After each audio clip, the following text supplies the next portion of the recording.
Good evening, everybody. It is Tuesday night at 7 o'clock Central. It is time for another weekly episode of Conversations with Commodores. And I've got a former teammate of mine, and I know we're going to get into some stories tonight. We got KB, Kevin Brothen. Good evening, Kevin. Thank you for joining us, bud.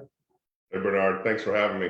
Oh, my pleasure. And I want you guys, if you can concentrate, look over Kevin's shoulders. Look at those footballs. Look at those helmets. He's got such an awesome sports history. We're going to get into all of that. But before we do, Kevin, catch folks up a little bit. I know you live in Nolensville, Tennessee. We were just talking about your town is starting to boom a little bit. But for folks who hadn't been with you or seen you in a while, just give us a little preview of what's going on in your world. Well, Bernard, I don't even know where to begin. My world has been, I've literally lived all over the place. I've traveled the world and lived internationally, worked internationally, but most recently I worked at DonJoy, where I sold. Everybody knows DonJoy, so I was responsible for worldwide marketing, product marketing, and really was brought in to help get the company healthy and then sell the company. And then after we sold it, we were based in California. Went to the CEO and said, look, we really want to get back to Nashville. And so climbed the corporate ladder the wrong direction to get back here, but did it, just to get back to Nashville. So this is my fourth time being back. My wife is from here. And my son, who I've known since he was 3, he's 15 now. I've got 2 older daughters, 23 and 21. My oldest is in advertising based in Nashville. So she played soccer at Tribeca. My other daughter is going to be a senior at Arizona State. She's going to be a teacher. And then, like I said, my son's a sophomore. He's going to be a sophomore at Nolensville High School. So he plays tight end, and he wants to play outside linebacker, but I want him to stay on the right side of the ball, That's awesome. That's awesome. Oh, they're rolling in for you already, KB. We got Dwayne Jones says to tell you hello. Billy Smith, one of the beloved Keystones. Coach Gary Shepard says to tell you hello. Louis Woolridge, my gosh, they're showing some love for KB already. I hope I catch everybody as they scroll through. But Kevin, you were a couple of years behind me playing for Watson, then you played for DiNardo, and vastly different coaches, of course, vastly different personalities and schemes and just everything about that experience. But before we get there, how did Watson and whoever recruited you from his staff get you out of Chicago? Why did you not end up in the Big Ten? How did you end up in Nashville? Well, interesting. So Dick Hopkins recruited me. He's the one that, in my living room talking about, it's actually a funny story. He's talking, and my high school was based on a 5.0 GPA instead of a 4.0 GPA, which is unusual, right? So I had a 3.7 GPA, and he's getting ready to sign me and tells my dad, we think he could be an academic All-American, and my dad's looking at me, and I'm just like, shh, don't say anything. But so it's probably one of the reasons I did get into Vanderbilt, but. The Big Ten, interestingly enough, there wasn't a lot of interest. And then I went out to Nebraska, sat across from Tom Osborne. This is when Nebraska was a powerhouse. And after that visit, it was like a lot of schools came out of the woodwork. And I ended up narrowing my search down to one big school, which was Nebraska. And I felt like Vanderbilt was a smaller school, but I wanted to be able to play right away. I wanted to make an impact, and certainly felt like I had an opportunity to do that. And fortunately for me, started my last 3 years, so I got a lot of playing time. And I knew some guys that went to some of those other schools that never had a chance to play at all. Some didn't get until their senior year, and I just didn't see myself, being a backup, and I wanted to make sure I was going to be a starter. And so I feel like I made the right decision. I never second guessed that. I never second guessed what we did, coming to Vanderbilt, and the friends that I made, and the all the experiences that I had, and all the friends that I still have, but if I had to say one thing, it'd just be, I wish our network was stronger. And I think your program, what you're doing here is really great. And I wish, we could get a stronger network together. So hopefully this will start to bring people back together again. Well, that's very kind of you, Kevin. I know that Chris Griffith is working very hard with the Black and Gold Club, and another shout out to him and the plug that they're doing. So for any of you guys and women watching this who are part of the Alumni Sports Network or whatever it's called, get into the Black and Gold Club. They've got a few hundred former athletes in there. It's all kind of good networking. Kevin, you came in, I want to say, as maybe a defensive lineman, and then you switched over to center, and you had the pleasure, and I'm using that term loosely, of following Jim Arnouts and Thor Erickson on that side of the ball. And I shouldn't say much because I, being a quarterback, had to rely on you guys. But that's where I want to go with this, is that dynamics of the Erickson and Arnouts and a whole bunch of other just awesome dudes who were on the offensive line. What was it like being in that room with those fellas? It was great. And, you know, I have so many great memories from Vanderbilt, and I have so many stories I could tell. My son, actually, he's like, Kevin, I've never met anybody that has more stories than you do. But I'll tell you that when you had Jim Arnouts and Thor and Denardi in the same program, I was watching it on my spin bike. I ride my bike really early in the morning, and I try to be quiet so my wife doesn't wake up. But I was laughing so hard, and my wife said, I've never seen anyone ride a spin bike and laugh about it. But that was the program I was watching with those three on there. And, you know, totally different personalities. But the dynamic was, it was a super tight knit group. I mean, when you think about it, you know, Thor, you know, he would eat gobstoppers like M&Ms, and just like and because Bobby Craycraft's dad owned a chain of grocery stores, we had tons of food. So Thor used to walk in and out of our room like, I mean, I'm not even joking, 20 to 25 times a night, just grabbing handfuls of, you know, chips and nuts and, you know, candy and whatever else, but, you know, Bob's dad brought in. But and then, you know, Arnouts, you know, Jim was, you know, he was just a one of a kind. I mean, the stories you could tell about him, but, you know, and then, you know, guys like Denardi and Smitty and, you know, just a bunch, and the Craycraft, you know, just, it was a really tight knit group, even off the field. And we did, you know, rowing competitions in the off seasons, and got on buses and did stuff like that. And it was just a really, really great group of people, you know, and that really were, you know, when Coach Lee came in, you know, a lot of my questions for him was about, you know, like character and the people he's bringing in, you know, do they have that like work ethic, and what are you going to look for? And he had all these principles he was you know, going to look for, and they were well thought through. It wasn't like just a quick answer, but they're good. And that was because of my background, because of the guys that I watched. You know, Denardi, you know, tore both of his shoulders up, but, you know, kept coming back and fighting, you know, get back in there. And, you know, guys like, you know, I mean, and then after those guys left and graduated, I had, you know, great players like Harlow, who is, you know, one of my closest friends now to this day. And, you know, got the opportunity to play with him, next to him, side by side. And he was just a guy who just gutted it out, and just, you know, it was mental toughness. And, you know, he was just a guy who just wouldn't give up, you know, and that's kind of what we need, you know. No, you're so right, Kevin. I want to welcome, we've got Kevin Dowling and Greg Simmons have just joined us. Hey, fellas, thank you for stopping by for a few minutes. I got Kevin Brothen, of course, as our guest tonight. Kevin, playing the offensive line, playing center, I think is so underappreciated, particularly for folks who are just the casual fans. They don't understand, or have a lack of appreciation from sitting up in the stands, of seeing or knowing actually what you have to do as the center.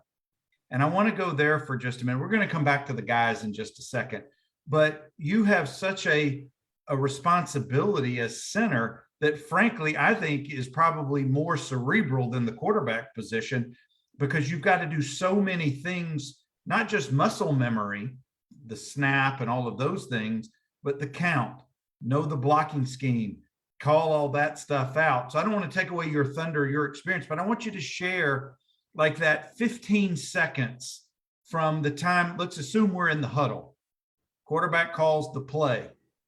Take over now and share what it's like to be you in that huddle, going to the line and going through the progression. Man, you're making me miss it even more here, Bernard.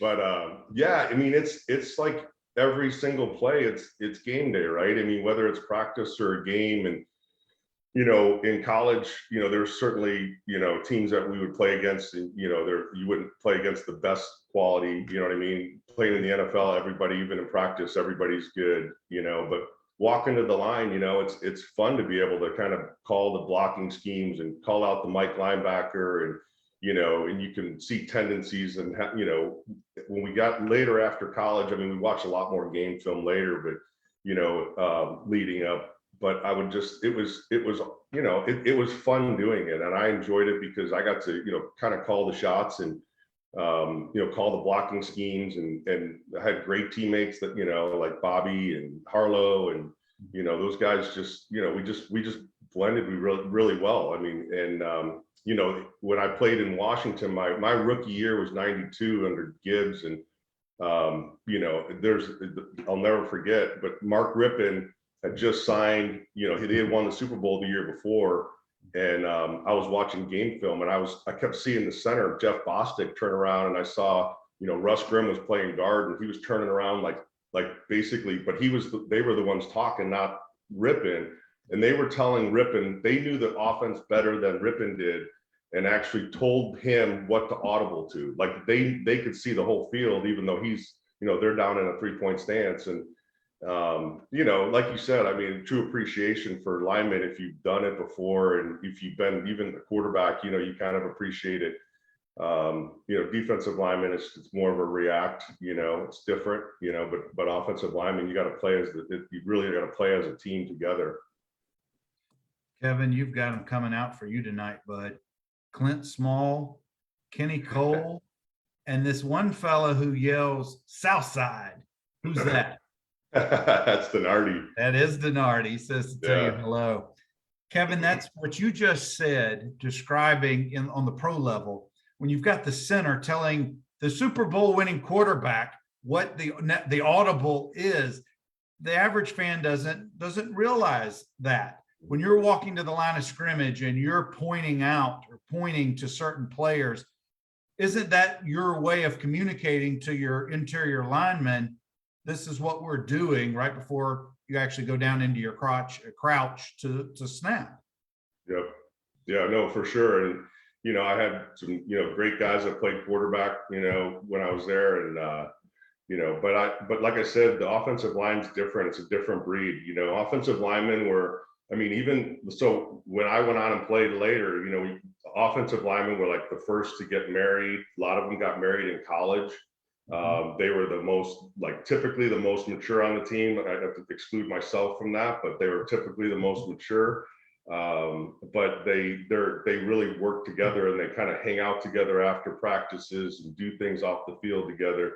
The Hogs, there's tons of stories I could tell you about all the Hogs and all their, after practice. And, it was a tight knit group, and every good offensive line you could say that about. I mean, they were close on and off the field. Speaking of linemen who are so well known in our time period, Daryl Holt has joined us this evening, and Gary Gimble has joined us. Thank you, fellas.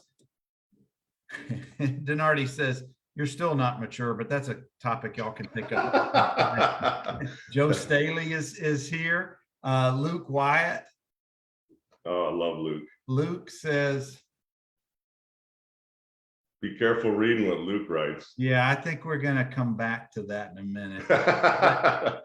Kevin, growing up in Chicago in the 80s, of course, the Bears were, the world beaters. Of course, in 85, they had that historic run, maybe one of the best, if not the best team ever. Certainly that made an impression on a young Kevin Brothen growing up. Was there any of those players or other players in the league that when you were a teenager, you maybe wanted to pattern your game after, or you really just saw so much of what you liked from particular players? Yeah, I mean, the 85 Bears team that won the Super Bowl. I mean, it was, watching those guys and a lot of different personalities, kind of a lot like the Bulls, and the Bulls in their heyday had a lot of different personalities, but they brought it all together. They had a great coach, obviously the Bears with Ditka and Jackson with the Bulls, and, kind of brought everybody together. But, Chicago certainly had the Bears had an impact on me growing up for sure. And the funny thing is McMahon was in Philly, and then his roommate was Ron Heller. So Ron was a few years older than me, played offensive tackle when we were in Miami together. Ron and I just hit it off. So Ron was my roommate during training camp and when we would go on the road. So I would there were stories. I mean, I have tons of Jim McMahon stories just because, I'd lay in bed and during training camp and say, Ron, tell me a story. And he'd like, did I tell you this one before? And I'd say, probably, just tell it to me again. And it was just because, it was McMahon's story. I mean, and those are stories I cannot tell on the air, but they're hilarious. I mean, they're just funny. And Ron was a great storyteller to begin with. So he made it even better. But yeah, but the Bears were certainly made an impact on my life. And, coming from Chicago, Denardi talked about when he was on, it's more of a tough nose grind, South Side type attitude. And, you come out of school and, it was a huge culture shock coming to Vanderbilt with, people wearing, dress clothes and dressing up for class and stuff. But it really kind of makes you who you are, and your whole upbringing and everything, all of your experiences combined in our life is what makes us who we are, So Chicago, Vanderbilt, after Vanderbilt, and all the things that I've done, and it's been a great life. Well, I was just getting ready to ask you about the difference in growing up in the Chicago area. Then you come down to Nashville. It's not the Nashville of today, of course. It was a little sleepier town back then, but certainly coming into the deep South, country music, barbecue, whatever, you name it. What was it? I mean, what were some of your first impressions? Like you mentioned, the kids wearing, dressing up, going to class. You could certainly tell the athletes from the non-athletes from that standpoint, but in the community, was it more than the accents? What were some things that really just took a little bit of getting used to, besides maybe the accents and maybe the humidity, I guess? Yeah, definitely the humidity. But, I think my first practice coming in, I remember, first day of practice coming in and seeing Daryl and Chuck DeGroot and, some of these guys, I'm just like, wow, man, these are some big boys. And, and they put me at defensive line to begin with. So I was kind of getting run over and, but I think the shocker was more first day of school when I'm walking to class and my parents dropped me off with, a couple of pairs of sweatpants and a pair of khakis and a pair of jeans, and I thought, well, I'm just going to wear sweatpants to class. That's what I saw at some of the state schools I'd go, in Illinois. And these kids were all dressed up and women had their bows in their hair and makeup on. And it was a culture shock. And then, certainly I think the people that we were around, there was a lot of money. People, their backgrounds were completely different than mine. And, so it was a shock, but then I realized, well, I can either, get to know these people and make friends, or I'm going to be I can't just stay in culture shock and be like an outsider, because it's, 90% Greek and 10% athlete at Vanderbilt, I always said. And so I ended up making friends with a lot of, regular students. And to this day, I'm still friends with a few of them. And, I think I was social member of a couple of fraternities, just maybe because they didn't want us to beat them up. But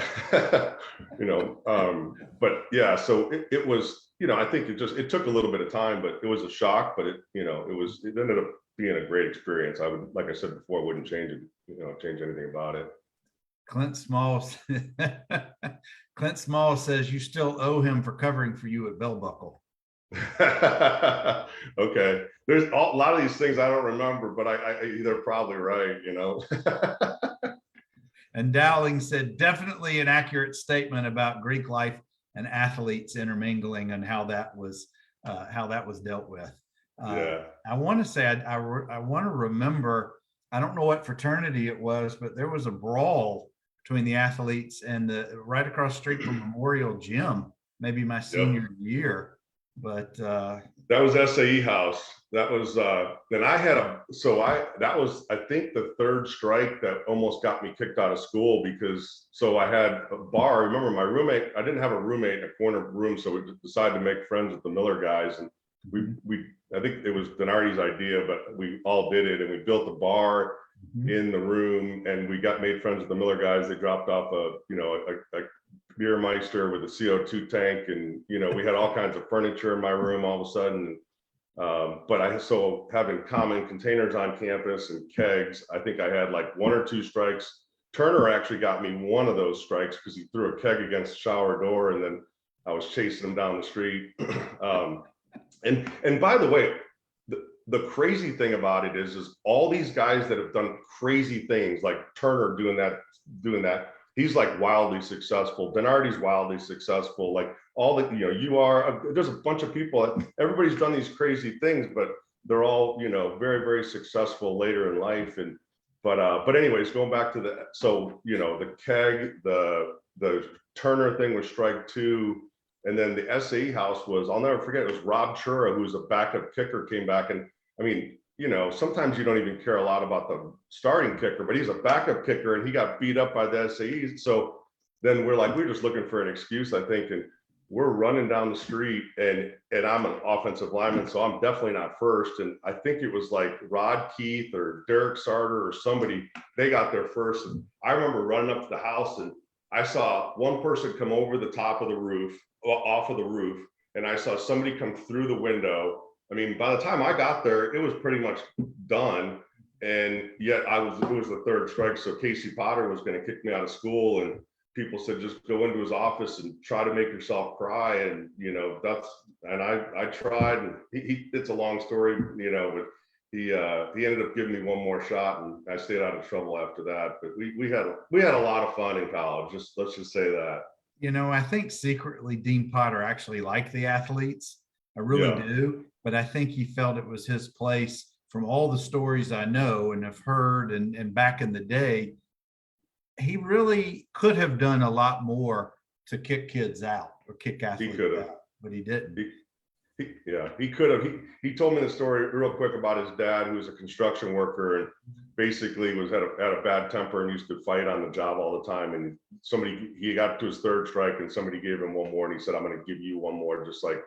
And all my stuff was totally different. I mean, we drag race motorcycles, and Bobby Russell handed him 9 tickets for one night, and he's chief of police, and we got in lots of trouble, but all fun, and it didn't hurt anybody. The SAE house, I don't think anybody got seriously, maimed, but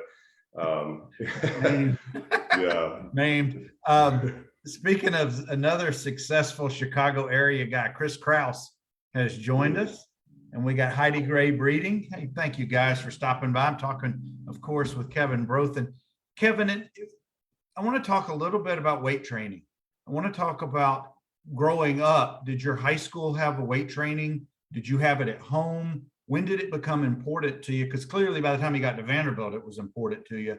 But what about as a younger kid? Was that part of your life? It really wasn't until I got to high school, and I wasn't really big my freshman year. In fact, my freshman year in high school, I played basketball.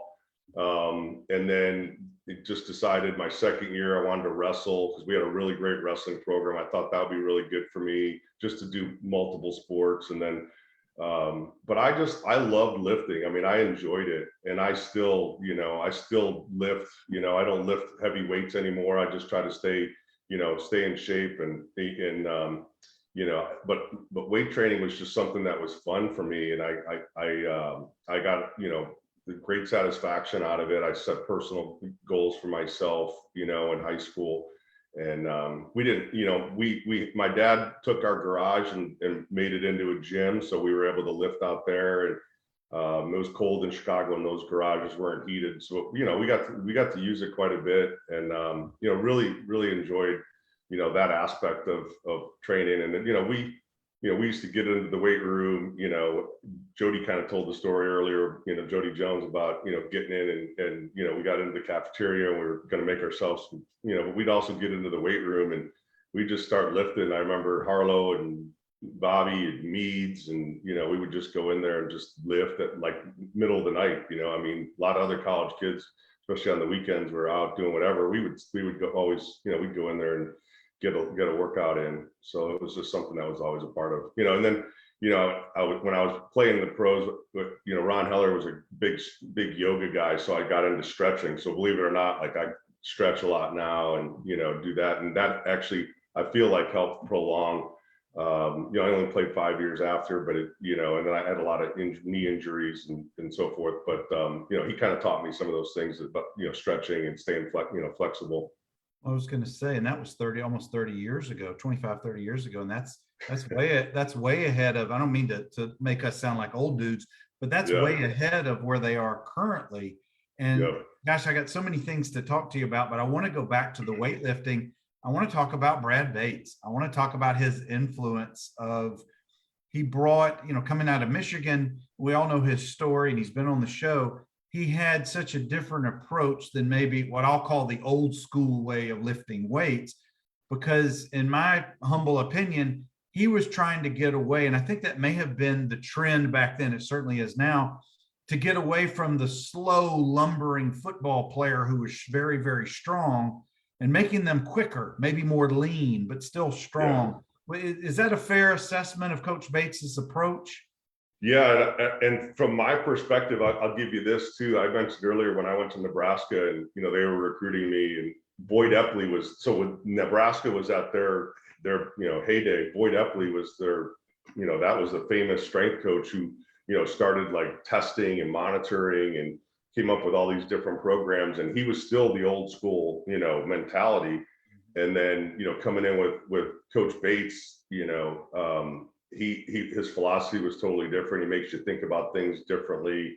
He made a huge impact. I mean, he was great for our program. I will tell you that, just this past Valentine's Day, I was telling the story about the Valentine's Day massacre to my son and trying to explain to him and my wife, and saying like, we had to push a car up a parking garage and then run back down and run back over to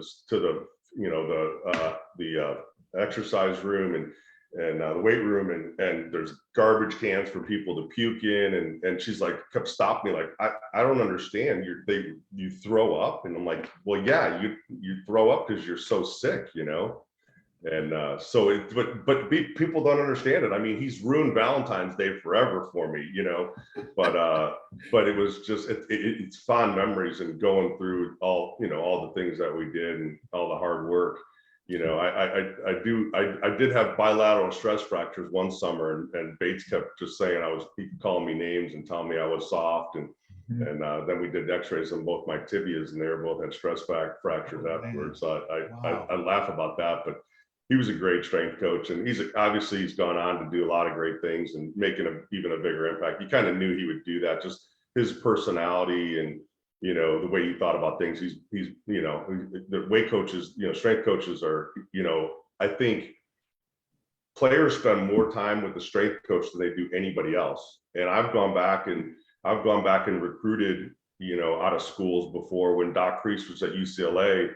I'm like, they spend more time with you than anybody else. And this is what I'm looking for. I'm not looking for the star player. I'm looking for the most improved, or, the one that, has earned his, hardworking, that everybody loves, kept in touch with 2 years after school. But the strength coaches, they're special. And I think now they get the claim that the fame that they deserve. But it was back, a while back with like guys like Boyd Epley, that was just about, when it was first coming on the scene. But yeah, Bates was great. And, I'll keep in touch with him just more through social media and through this program than anything else. But I know he's doing great things. When I say sick mental attitude, what does that mean to you? Yeah, it's all about attitude, right? I mean, it really is. And you've got to, there's times you just gut it out. And I think there's times where, that was more like what I was talking about with Coach Lee. Those are the types of guys we need to make sure we're recruiting and bringing in, the guys that are really strong mentally. I still have my postcard from Andy McCarroll throwing up saying, wishing you were here, or something like that. But Yeah. another strength and conditioning coach who knows a little bit about what you're talking about just joined us. Mad Dog Madden. Jeff Madden is with us tonight. Thank you, Coach. Yeah. Jim Aguiano. Dwayne. Going back to the St. Valentine's Day massacre, did you tell your son and your wife about how Dwayne Jones would sit in the driver's seat and pull the parking brake or keep his foot on the pedal, on the brake, as we're trying to accomplish getting that car up to the top deck? I remember to tell them that about Dwayne as well. Yeah, I don't think he realized when he puts his foot on the brake that we can actually see the lights come on in the back of the car, but you hear him laughing in the car, and it was just cruel and unusual punishment. Some say that David Kropp's sports career apexed when he was on the winning St. Valentine's Day Massacre team. I'll let him come on and confirm that, but I've heard that from a time or two. Guys, I've got Kevin Brothen, of course, with me. Kevin played for Watson and for DiNardo, late 80s, early 90s, then had a successful NFL career. And we're going to get to the NFL in a few minutes. But Kevin, I want to talk a little bit about Vanderbilt. I want to talk a little bit about the academic side of things. And your experience may be different or it may be similar to others who've been on the show about how the professors treated athletes or treated you. And you don't have to give specifics, but my experience and a lot of others is that they were either indifferent about athletes' schedules or they really did not help out very much. Now, Professor Ann Neely and a few others were very, very good to the athletes and helped them along their journey. But most professors didn't take that approach. What was your experience about that? Yeah, I didn't really ever have any negative experiences with any, professors.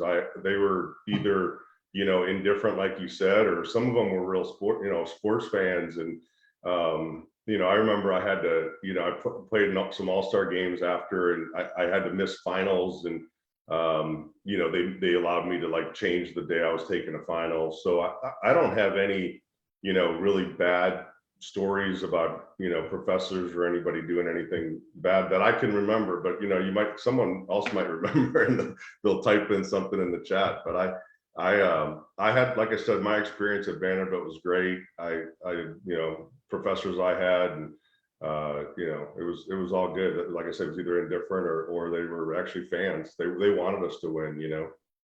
I agree with you that Jody Jones may have been the weakest Vanderbilt football player in the last 50 years. Oh, I also see that Jody has just joined us. So take that for what it's worth. Kevin, you can run with it. And we've also got Bill Sullivan has just joined us. So we're telling mostly truths here this evening. We're going to let Kevin share what he wants to share, knowing that the statute of limitations is up on most of things that you may or may not have been involved with. But let's talk about away from football, away from campus. We had Banditos across the street from the towers for a few years there, but I know there were other places that you guys like to go and hang out. Where were some of those places? Because they're all gone, I'm sure, by now, or they've changed names. But where were some of the places that you would go, Kevin? Really, like you said, Banditos. Remember they had the sand volleyball out front with picnic tables, and it was just easy right across the street from Tower 2, which is no longer there. It was sad to see that. And they actually knocked 2 down first when they were knocking them down. So because they knew that you and others may have resided there for a time or two, I hear. Oh yeah, we were there for a long time. That was where the bar was, in my corner room. We're going to come back to that in just a minute, but talk about off-campus places besides Banditos. Where else did you like to go, if anywhere? The other one was Dickie Magruder's. Remember Dickie Magruder's was over there by Wendy's, near Wendy's over there. Mm-hmm. And so we used to go over there from time to time. And, I think we got into a lot of trouble over there. And we had, it was not a lot of trouble. I think there were a few things that happened, but it was just good fun, but we spent a lot of time at Banditos, a lot of time at Dickie Magruder's. To be honest with you, you said, where did you spend? When I had that bar in the corner, and you said not to go back to that, but we spent a lot of time in that bar. We had a lot of fun, and, there'd be music blaring and people all the way around, we tied people up, Brad Reese, I don't know if you remember that story. We tied Brad Reese up in the elevator. And yeah, I got a great story on that. If you don't mind, I'll tell that one real quick. Oh, we're listening, Kevin. Go for it, bud. So Brad Reese was a baseball player who had a kind of a smart mouth. And so he was smart enough. And we just decided we stripped him naked and we put him in the elevator and hogtied him to the railing around the outside and told whoever untied him that would happen to them too. So he rode the elevator all night long during this party. So, you fast forward, so I get done so I play my professional career, and then I, retired, and when nobody wants you anymore, you call it retirement. But, so I get into medical device sales, and so I'm selling medical devices, and I go call on my first doctor, and it's a general surgeon at Vanderbilt. His name is Mike Holzman. Mike's still there. And so I go in and he remembered who I was, and he said, do you know Brad Reese? And I said, yep. And he said, well, that's my brother-in-law. And I mean, it was like, my first sales call, and I'm just like, this is not going to be good. And he goes, no, he's my brother-in-law. He's got he's a smart ass. He's got a smart mouth on him. And he goes, I heard about you hog tying him naked in the elevator and making him ride the elevator all night. And he deserved it. And Mike and I became fast friends after that, because he obviously agreed that his brother-in-law deserved that treatment. But you can imagine, you become a professional, and all of a sudden you're just, you hear this story and you think, oh my gosh, what else is going to come back and haunt me, Oh, that's so great. That's so great. But those parties, affectionately known as the steroid parties, typically they would be on Saturday nights, usually after a Vanderbilt basketball win, because the teams were just so great back in the day. And what was so great about those parties, besides the hog tying, was, to me, and is the fact that it was all the athletes and some friends together. It's probably some recruits were there. Ultimately, though, Kevin, it was a safe space. And we weren't out running around the streets of downtown Nashville getting in trouble with the police or whatever bad elements. But the music was usually thumping. It was, I don't know, Jeff Mays. I can't remember who the other, maybe Tony Piercy. I can't remember who all the guys were who were the DJs. But to cram that many people into one of those, there had to have been 30 or to 40 guys in there. And it helped, I'm sure, to be Denardi height or Smitty height. I could not imagine being Chura height in that room. Oh my gosh. Yeah. No, when you say, you're right, we had 30 to 40 people in that room, but then we had another 30 to 40 people around in the hallways, because it's a quad, the four sides, and then, not to mention, people would break off into open other doors and go in. I'm sure we had 80 to 100 people on that floor at one time. And I think it was Denardi's stereo we had in the closet. And we had another full fridge in there. And one party we made Jello shots, and but it was just so much fun. And you didn't have to worry about anything, or anyone. It was, like you said, a safe space, but we had some great fun, and just, I think, great relationships we had that obviously have lasted a long time. You know what's so great about these stories, our college year stories, is you're still buddies with most of the guys you've been mentioning. And you may not see them all the time, maybe through social media or phone calls, text, whatever. But Kevin, the next time you see Smitty or Dino or those guys, how long would it take for a big old smile to come across your face, and you wouldn't even have to say anything? It's just a look. Yeah. And so I always say that, great friendships, you don't have to, if you only talk once or twice a year, you don't have to, like, hey man, you need to call me more often or give each other a hard time. It's like, I ran into Denardi. I was in Vegas for work, and he and his wife were standing in the taxi line, and I was getting, we ran into each other, and it was like, we just didn't miss a beat, and guys like Denardi and Craycraft, Bobby will reach out. His son needed some knee braces, and took care of him with some DonJoy braces for him, and It's just good friendships. There's such a long history, and there's so much behind it. Like, we have so many experiences, whether it's in the dorms or even the pool parties we have in the, our senior year and during the summertime where we lived off campus. We had a lot of those parties, or just experiences in the weight room or whatever. Like I said, whatever we would do. But Denardi, Harlow, I talk to regularly. Harlow Dodge is one of my closest friends, and Jody I talk to because I live here in Nashville again, and we've always stayed close. And David Neal, keep in touch with David Neal. He's a good friend, and he was younger, but he was close with Jody and Harlow, so he kind of brought him into the group, and he's become a good friend of mine. But the friendships, like you said, long lasting. And I think the other common theme, like I said before, is that we've all been really successful, and you can't say that about there's we all know people that have had a rough go. And I would say the majority, you think about the people we know and all the people we've just kind of talked about, all those people have been, have done really well for themselves. They certainly have. I think it's partly because they've come through Vanderbilt, mainly because it's their family and upbringing, of course. But I think the Vanderbilt effect, the Vanderbilt impact, and playing team sports in college, I think does so much for that experience. And by the way, Dino said Denardi Palooza, the reunion is July 23rd. So put that on your calendar. Don't forget. See, this is where you got to come up with, it's when you have a party or you do an invitation, it's who, what, when, where, all those things. He just gave you the date. That's all he gave you. He didn't give you where it is, what time it is. See, that's the organ. You got to have somebody else that follows behind him and follows up with the detail there. Well, I suspect that Mrs. Denardi handles the details. I think John is just the hype man, if you will. Yeah. But anyway, I got to catch up with Smitty and Dino last summer. Really enjoyed. We had a nice dinner in Chicago.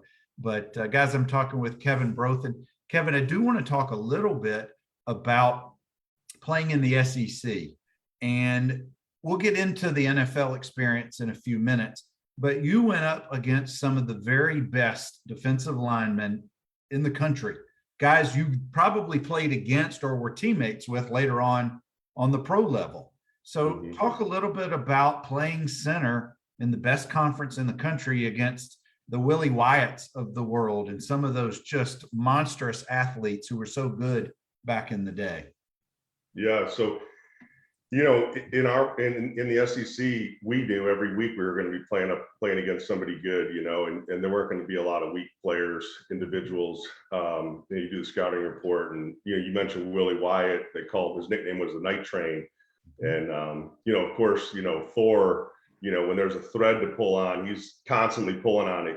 So he'd have that high voice with the laugh, and he'd be talking about Night Train, and I'm just like trying to I'm a sophomore. It was my first year starting, and he's one of those guys. He's got that little cackle laugh, and that smile, and and I just remember all week long, kind of, and Arnout's doing the same thing, and I was trying to drown it out, and I remember, that was I had a good game, got a lot of publicity from it, and it was a great experience for me, and it was nice to have played well, played against even like non-conference. I remember, because people will ask me who was the best nose guard that I played against, and the best nose guard I played against was actually Torrey Epps, who played at Memphis State, and he went on and beat out Tony Casillas.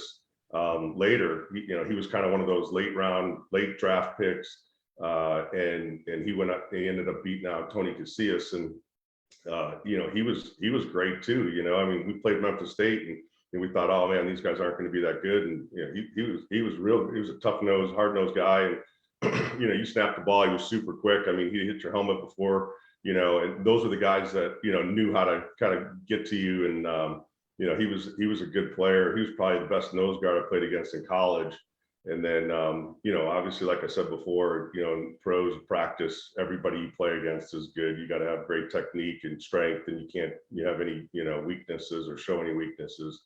But yeah, SEC was, you know, it was fun. And, you know, obviously the stadiums we played in and the teams we played against and the traditions like at LSU or at Florida, you know, I mean, certainly, obviously the Alabamas and playing at Tennessee was, you know, memorable.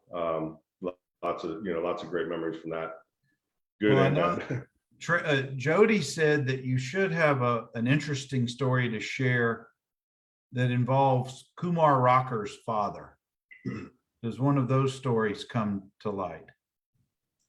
There was a story about, and actually Chris Donnelly told me the story later about, you know, us, you know, basically just hitting, you know, each other off the field, in the sidelines, and I think that's the story he's talking about, because Jody, I think Jody mentioned that as well. I don't know. Jody will probably have to tell you. Jody's got a way better memory than I do. But yeah. Jody's on here with us. Jody, if you give us a prompt or two, maybe Kevin will come up with it. I want to welcome, we got Jim Arnold in the house. We got Byron King has joined us. So thank you, fellas. Of course, we got Kevin Brothen with us. Kevin, at what point at Vanderbilt did the idea of playing on Sundays really start to become a reality for you? When did that start creeping into your mindset? It's interesting you say that, because, you know, when I was in high school, I started getting these letters, and, you know, recruiting back then was nothing like it is now, you know. And I remember I just had this stack of letters that, you know, from different schools, and, you know, I just told my dad, I said, I think I could play in college here. And he's like, all right, son, you know, let's do it, you know. And I think the pros were a lot the same way. I mean, when I was done, you know, played in some all-star games, and that's when I was like, okay, so I go play in these all-star games, and I realized, you know, I played in the blue-gray game, you know, then I got to play in the East-West Shrine game, and, you know, and there's all these scouts there, and, you know, it was starting to become a reality for me. And, you know, it certainly was a dream. I love playing football. I mean, I remember, you know, one time we were in Miami, and, you know, kind of going around like, when are you going to retire? Like, when will you? And I remember thinking, I mean, I was making minimum, you know, so I was, you know, not making much at all. I made minimum for 5 years in a row. I don't know really why I had an agent, but, you know, I remember like Marino and, you know, guys having different goals for when they would retire. And I was like, I'm just going to play till they won't let me play anymore. Cause I just love, you know, I love playing. I love practice. I mean, I enjoyed practice. I really did. I didn't realize how much I enjoyed it until I was done, and until I started getting hurt and not being able to practice. But I just love, and I love the camaraderie of it, you know. And so it just started, like I said, it started to become reality that, hey, if I could play this, I could do this for a while afterwards. And, you know, unfortunately, I didn't play a lot in the pros. I had a lot of injuries, and, you know, I different things, but I, you know, I ended up 5 years in the league, and, you know, made a lot of great friends there as well. But yeah, it was like I said, it was just one of those things that just evolved, and all of a sudden, next thing you know, I'm having an opportunity to play, and you know, that's when they had 12 rounds in the draft. So I thought I had an opportunity to get drafted. They projected me to be a 10 through 12, and, you know, we're not in New York City, but we're sitting in our living room, you know, and of course, because 10th round is like the third day or something, and 10th round comes, 11th round comes, 12th round comes, and then I'm thinking, I guess I just need to go get a job. But I got a few phone calls and then a couple opportunities to go on and play, just be a free agent, and you know, and that's what I did in Washington. And people thought I was crazy for doing it, because, you know, they just won the Super Bowl. What kind of help do they need? And they got all the hogs, you know. But stayed on in the practice round and in my first year, and got to play with Joe Gibbs and all the hogs. But and I mean, I'll tell you this, that, you know, I actually started to, what you were saying earlier, you know, about, you know, when did it become a reality? Well, I had a point in my training camp in Washington where I had like 2 or 3 bad practices in a row at camp. And so I tell this story often, and I tell it to a lot of high school kids. But you know, I had all the hogs were there except for Russ Grimm. Russ became our tight ends coach, and Gibbs gave us the night off and said, you guys can go home, and, you know, you can leave camp. Well, you know, Russ was still around because he was a coach, and I didn't have anywhere to go, so I was still going to stay on campus. And Russ is like, hey, let's go grab a beer, and sat at a bar with me, and I'll never forget it. And I sat right to my left, and kind of just gave me this confidence pep talk, like, you got to believe you can play because you're good enough to play.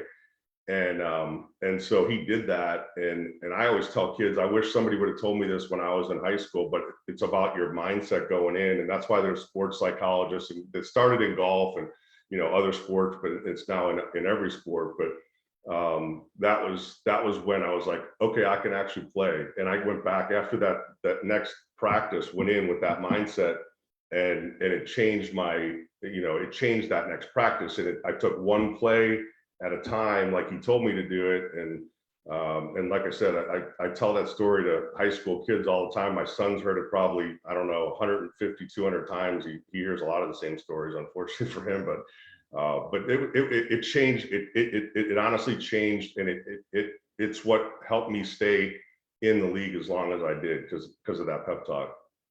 It is.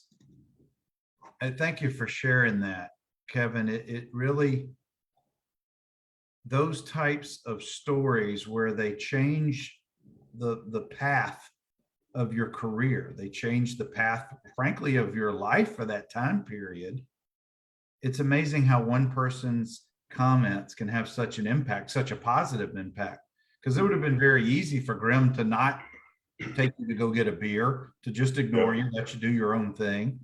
Yeah. But those types of off-field conversations and impacts happen not just when you're playing sports. Of course, you probably have had it in your other professions throughout your life, but it really is always, I never take those for granted. I've had them myself. Everyone has them at some point. And you now have Russ Grimm, Hall of Fame lineman, as one of your mentors.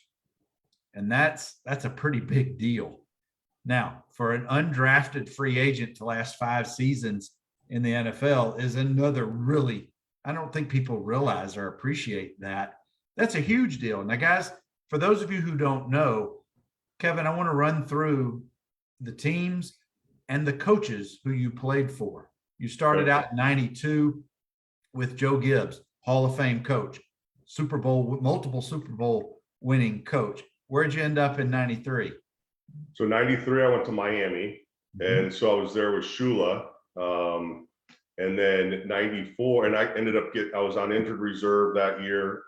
So I came back from a ACL. And then 94, I started the season out in Pittsburgh under Bill Cowher. And then 8 games into 94, I got traded back to Miami for the rest of 94. I was on the roster. I was in a good position because I signed a 2-year deal. And so 94 was the first year, and then 95 was the second year. And so 95, I start the season out, and I'm backing up at both guards and center. So I was able to play both, all those positions. And who are you? I don't mean to interrupt you, but who are you backing up? So there was Jeff Dellenbach was our center in Miami. And then and so 95, I'm a backup and then Keith Sims was one of our guards. And then Burt Widener was the other guard.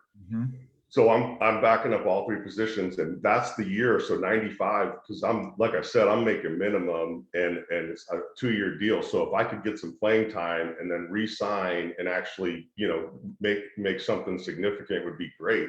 And so 95, I make the team, and the first practice of the regular season, I tear my other ACL. And so that week, the very first week, Burt Widener broke his ankle, and I was out. I went out on the Tuesday, the very first practice Tuesday of that week. That Sunday, Burt breaks his ankle. So if I stayed healthy, Burt breaks his ankle, I become a starting right guard, and that would have been next to Heller. So Heller would have been my tackle, and then Dowling was going to be the center. But it would have been I could have had some games to actually play and start, and we actually had to bring in Tom McHale, who actually retired after the season before, We had to bring him out of retirement to come in. He didn't go through any training camp. He was out of shape. He was actually a chef as a hobby. So he liked to cook and eat. And so he, and so they brought him out of retirement. And, here I am. I'm like, if I could have just stayed healthy, didn't tear my other ACL, I could have been starting, could have been playing, I would have played, the rest of the season and hopefully started the rest of the season. So, and then so I tear that ACL, and then 96, I got hurt in training camp. And then I ended up getting 6 games into 96, and I had another surgery that I needed, but that was under Jimmy Johnson. So I had, as you mentioned, 4 Hall of Fame head coaches, and all very, very different personalities. I get asked all the time from, people who was my favorite, and, Gibbs was a great coach, just a great, coach through his assistants. Every one of his assistants was top notch, could be a head coach. Some of them were head coaches in the past. And then, Shula was, he was later in his career where he wasn't that, the ass kicking coach that he was when he was younger. Still a great coach. And Jimmy coached he coached through the fear factor. You're always worried about your job, and he believed that if you didn't hit in practice, you got soft. So he never let up. And so I would say people that say they enjoyed playing for Jimmy, I don't know that I believe him, because he's hard nosed.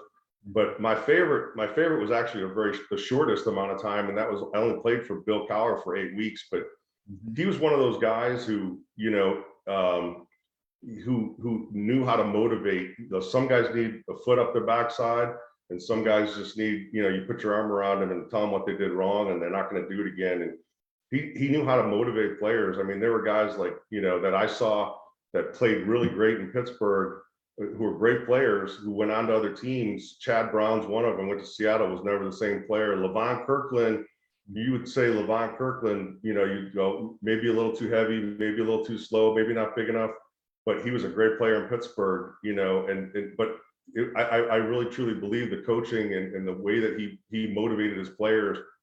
Cowher, so Tuesdays, because Monday's the team day off, and Tuesday's really like a Monday. It's your first day of practice, right?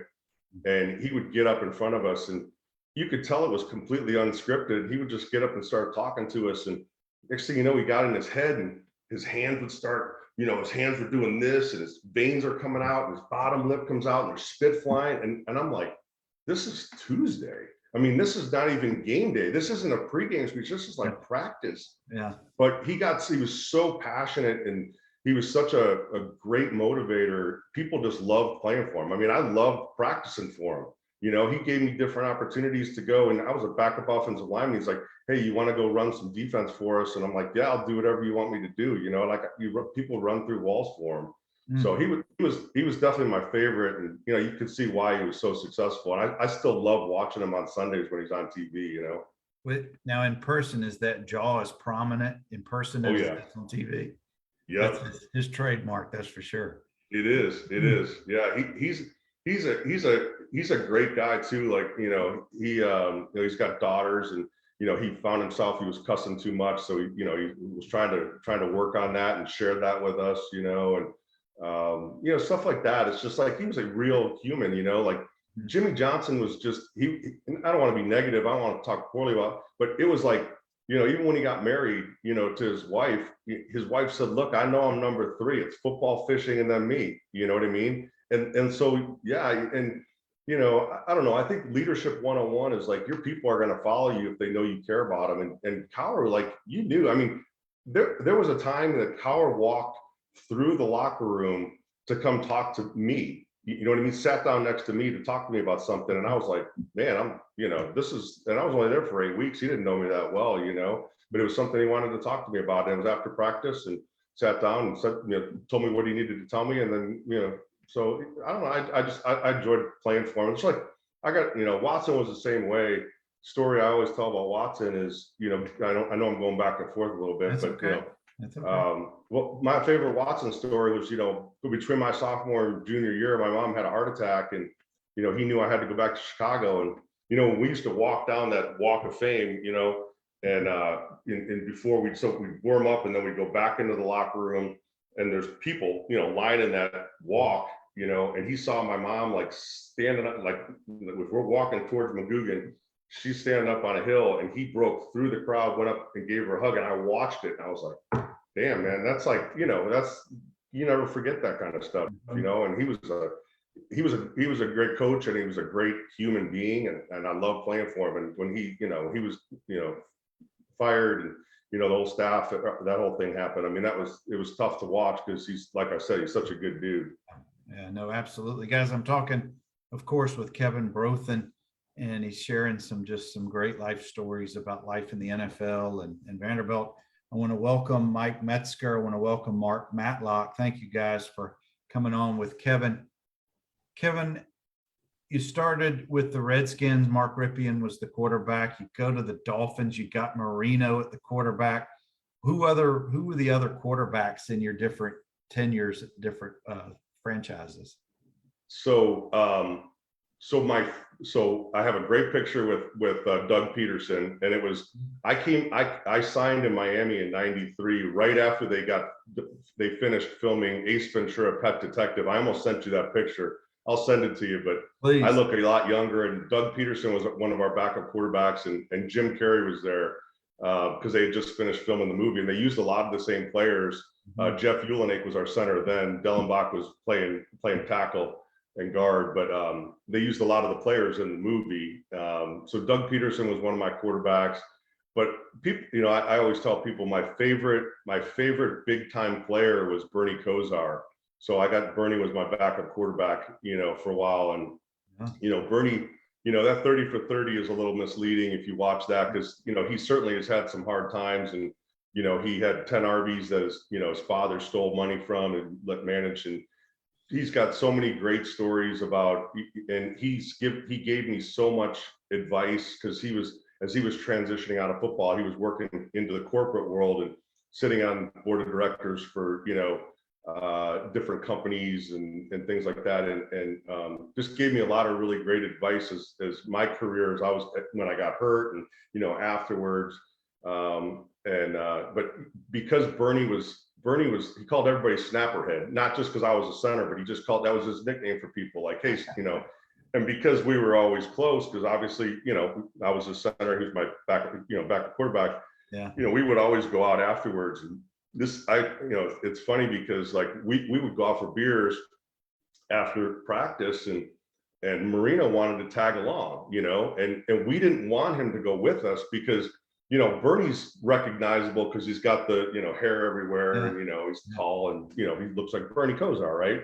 Yeah. And, you could go and have a beer, and a few people would bother you for some autographs, and, not that I was getting bothered, but Bernie was a great person, like signing autographs, would do that for people.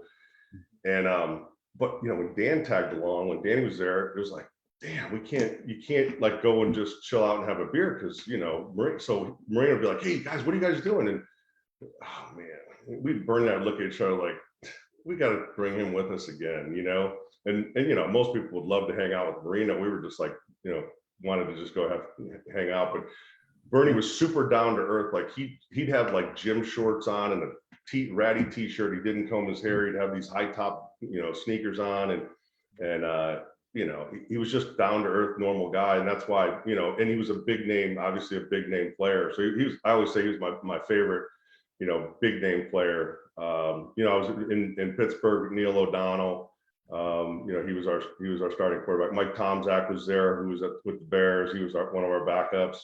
So that, that was a lot of names from the past. Yeah. And O'Donnell and John Gromos roomed together at the Blue-Gray game in Montgomery their senior years. I got to go see them play. Being from South Alabama, Montgomery is only 100 miles from my hometown. Yep. And I tell the story often. I can't find the picture, but the year that Chris Gaines went, Everett Crawford and maybe Darryl Holt, I think they were all there at the same year. Chris was the defensive player of the game, and he holds up the big trophy, and the whole trophy just falls apart in his hands. It was so poorly made, and the look on Chris's face is like, "Oh my gosh, what have I just done?" I want to talk. We got a few more minutes, Kevin, and I appreciate your time tonight. You've talked about all the awesome friendships and the bonds in college, all those guys and the parties and things. But when you get into the pros, you're now professionals. And you've told some stories about mentors, about just hanging out with Bernie Kosar and the linemen and things. But there's a difference being a professional athlete versus being a collegiate athlete. And I would assume that even more so today than 20, 30 years ago when you were coming through there. But I want to ask you about how much of actual friendships were you able to because you're all fighting for positions. There's only 50 odd men on the active roster and then the practice roster or whatever it's called now. But I don't know if it's jealousies. I don't know if it's professional. I don't know what the word is that I'm looking for, but I wanted you to kind of describe a little bit about, it's putting food on my table versus putting food on his table. We're both fighting for one spot. So how do you form those friendships? How does that evolve? Yeah, you mentioned like with the Bears in '85, you were talking about earlier. I mean, growing up, those teams stayed together for a long time. But when what you don't realize is that there's so much turnover and there's so much people signing a new contract and going where the money is, and so it's very transient, and so it was different, and I had a very unique experience that I don't think a lot of people had, because Miami, I tell people Miami was my favorite place to play because of the camaraderie that was there, and it was so unique. There was no racial tension, and it was because you felt that certain places you go, like in Pittsburgh, after practice, people kind of went their own way. I mean, I certainly made friends. Justin Strelchek, who, there's obviously a bad ending with what happened with him. Really nice guy, just had some mental health issues later. But so Pittsburgh, Washington, the Hogs were close, but the team wasn't super close, but the Hogs were. Miami, we had the player parking lot outside the stadium had a big tarp around it, and we parked in there, and we all had our parking spaces, and we had our parking spaces so that after games we would be able to tailgate for about because getting out of Joe Robbie was hard. And so we would tailgate for 2 hours, and we planned like you're bringing Stoyanovich was across from me, right? And our kicker, and he always brought wings, and somebody else would bring. So we sat there and hung out and like for 2 hours and let the crowd leave. And they didn't even probably realize that right behind this tarp, there's a car and there's all the players are right there, but there was a tarp so they couldn't see in there. But there was no racial tension. And when there was an issue, so Ron Heller, I mentioned, and then Brian Cox were the two guys, it was like, those two guys would just bring everybody together and kind of have like a kangaroo court and decide who was right and who was wrong if somebody had an argument or something happened in practice. And it was really, like I said, super unique. I mean, we didn't have a lot of issues when I was at Vanderbilt, but that was unique for the NFL because I go to Pittsburgh, and after everybody kind of just disperses and goes on their way, and same thing in Washington. But Miami was different. It was a unique group of people, on that team. I'm wondering if that's a product of the coaching staff. I wonder if it's a product of the ownership, or maybe it's a product of the city where you were compared to the other cities, or maybe it's all three. I don't know. I think it was the chemistry. You know what I mean? There were certain leaders on the team that, and Marino's a leader because if you did something wrong, he barked at you. You know what I mean? He wanted performance. He was a super competitor. But it was like, I mentioned Heller a few times because he was definitely a leader. He was outspoken and people respected him. He was kind of been around a long time, and we had I think it was more the chemistry than anything. And you can. I don't know if you want to say lucky, but we were fortunate to have the players that we had on that team that kind of took on those leadership roles and created that chemistry for us and kept people around. And like I said, it was a fun time. I enjoyed playing. I was there for I was 2 different times for 3 years total, and it was definitely my favorite place. Kevin, is it true that you still receive isotoner gloves at Christmas time from Marino? No, you know what happened? So the year I was there, he lost the isotoner and deal. Yeah, and he gave us all cowboy boots, and so I still have them, but Nice.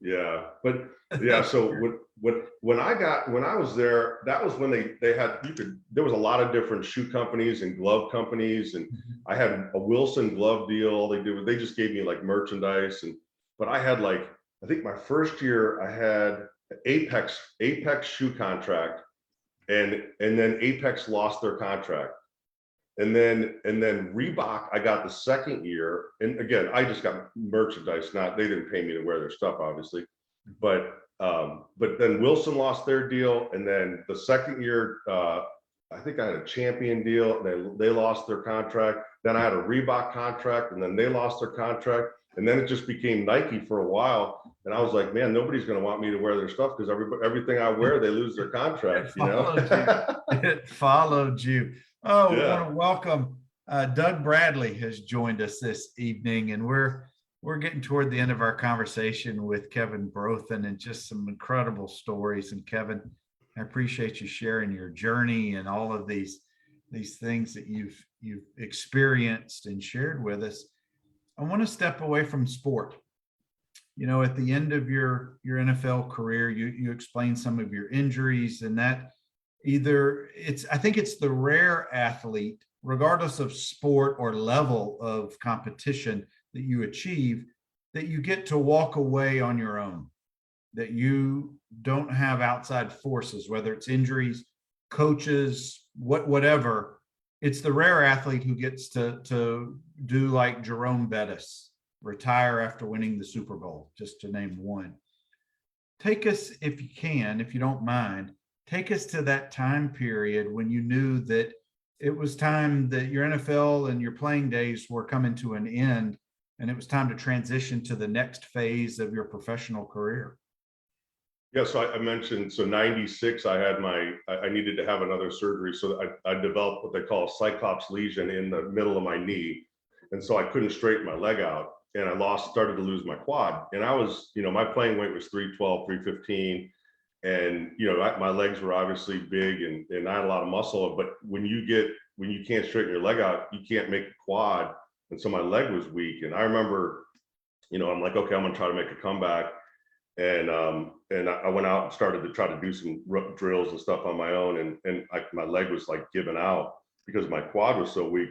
And I remember, coming back to my apartment, and my agent called me and he said, hey, the Rhine Fires, the World League in Germany, they want to sign you. The Giants own them. They just want to see 2 games on film. You don't have to play the whole season. And, there's a ticket waiting for you at the airport, 4:00 flight. And, they want to see 2 games and, get you on film, make sure you're good and playing like you can. And then they're going to sign you. And I remember hanging up the phone and saying, thank you. And then I picked up the phone again. And I just said, man, I can't do it. My legs, I'm still weak. My quads, I got to have another surgery. I got a cyclops lesion. They showed it to me earlier in the week, and it's not going to go away. And, I was in denial when they showed me it. And then, it was like, okay, I guess I'm done, And then the second part of that is that when I had the surgery, and I had the cyclops lesion removed, in the pros, when you had surgery, it was like you're in the treatment room, the very next day, you're getting treatment. And I was like, told the doc, I said, what do you want me to do tomorrow? And he's like, well, just go keep ice on it and, rest and take it easy. And okay, well, where do you want me to go? What do you want me to do? And he's like, just take it easy. I'll see you in 2 weeks. And that was a real eye opener, because I was like, okay, now I'm a regular person, and this is what regular people do when they have, a knee scope. And so that was, pretty eye opening for me. And, it wasn't, I joke and say, when nobody wants you anymore, you call it retirement, and my other joke I like to tell is, when Brett Favre retired, there was like a press conference and, cameras everywhere, and he's up there crying. You remember that? Probably all remember that. Well, when I retired, there were no cameras. It was just me crying. But you know, it was, and I say that jokingly, but you know, that was, you know, it hits hard. And the part about it that hits hard more than even just playing the game is just the camaraderie of, you talked about Doug Bradley earlier. I mean, we called him Meathead, you know, and he would come into our room and be like wanting to have a pal session, you know, in college. And you know, that's what he called it. Like, okay, guys, what are we talking about? Let's have a pal session. You know, how hyper, you know, Doug was. And, you know, I'll be like, you know, I don't know, Doug, what are we going to talk about? You know, and he would bring up random subjects and things that we talk about. But it's the camaraderie of the game, you know, and fortunately for us, you know, it's venues like this, which kind of brings us all back together again. And, you know, I'm hoping the network continues to get strong, but you know, the bonds we've made in college and, you know, the bonds we've made, you know, I was fortunate to make after are strong, you know, and, you know, there's a lot of names that you just brought up that are on, you know, that are here tonight with us. And, you know, they're guys, we all have stories. I mean, I got, you know, a couple dozen meathead stories, and I got more than stories on Jody Jones, but he's probably got 3 times the number on me. And, you know, but, you know, they're all good stories and a lot of fun. And, you know, like I said, I say it all the time. I have tons of stories. I could write a book. Nobody buy it, but you know, it lots of, you know, great memories for me, and just been a great life. And Vanderbilt was certainly a big part of it. You know, that again is the beauty of sports, of team sports, whether it's high school, college, or for you, the pros. You have different segments of your life, Kevin, where you have different friendships from those time periods, but they've continued. The fact that you remembered that Doug would come into the room and want to have a pal session and talk about stuff is impactful. And I think that's so vitally important to friendships and to quality of life and memories and all those things. So I want to be respectful of your time, Kevin, but I want to, before we conclude, I want to just tell you, thank you for sharing those stories. Thank you for being such an awesome teammate to so many guys, particularly the Commodores, who, how many guys have popped on here? Probably 40 tonight, including Gerald Collins just signed on, maybe one of the hardest hitters during our time period when we were in school. And he says to tell you hello, Kevin. Hey, Gerald. And Lewis reminded us about, you know, the head slap that broke my jaw. And I forgot who it was, and that it reminded me. So thank you for that. And then Dina Dill too. She reminded me. So one of my life's bucket, I told my son saved somebody's life once, and I said, man, dude, that's on my life's bucket list. And I didn't realize maybe I saved her life. So maybe I did check that box. So who knows? For those who don't know this story, tell the Dina Dill story real quick. So Dina told the story on Facebook today that, you know, she there was this rush in crowd, you know, she was a cheerleader and tiny little thing, and which is why they put me next to her in the bank vault, because it made me look bigger and put me next to Dina. But apparently there was she fell and the crowd was going to run over her. And I picked her up and, you know, got her back on her feet before she got, you know, trampled. But you know, so like I said, hopefully maybe I did check that box. I was glad to hear that story, and I'm glad she told one that can actually be told. Well, I'm hoping that one day she'll join me on this show and she'll probably tell a much more colorful version of that same story. But Kevin, I want to thank you, bud, for spending some time with me tonight and just telling some awesome stories. And I truly hope that our paths cross in person sometime soon.